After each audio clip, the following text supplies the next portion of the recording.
I was watching my two daughters recently and I started thinking about time. You know how it is. Every day they look the same. They haven't grown an inch since last Tuesday.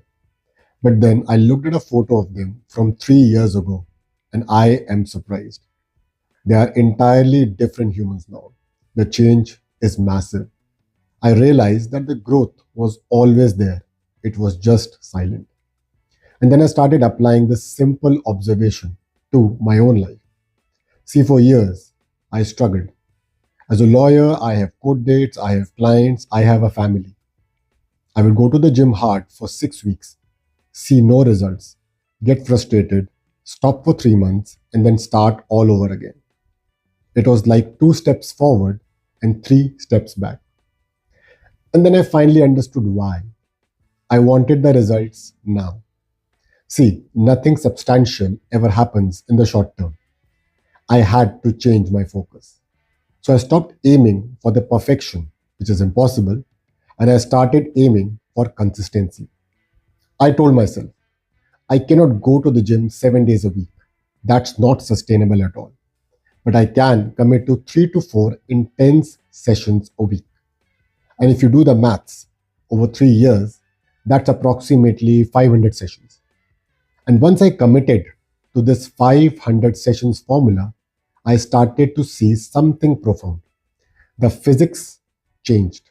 The efforts began to compound. My body had no choice but to change. It was simply a result of the momentum that I had built. And then I started looking at my professional life the same way. I realized that a major legal victory, be it in a criminal or a matrimonial case, is kind of like the same. It doesn't come from one brilliant day in court. But for me, it came from those 500 small, boring, repetitive actions I took behind the scenes. The filings, the research, the consistent presence in court, that persistent commitment over time. And that is the momentum that ultimately wins the case. See, justice, like a strong body, cannot be microwaved in 2 minutes. So I just wanted to share the math that I settled on. I stopped chasing the impossible 1000-day perfection and I started committing to the 500 sessions of dense effort. Perhaps you have an area in your life right now, your business, your health, your own challenges that needs that same kind of momentum. Where would you be committing those 500 sessions of dense effort? That's something to think about. And that's all I wanted to share today.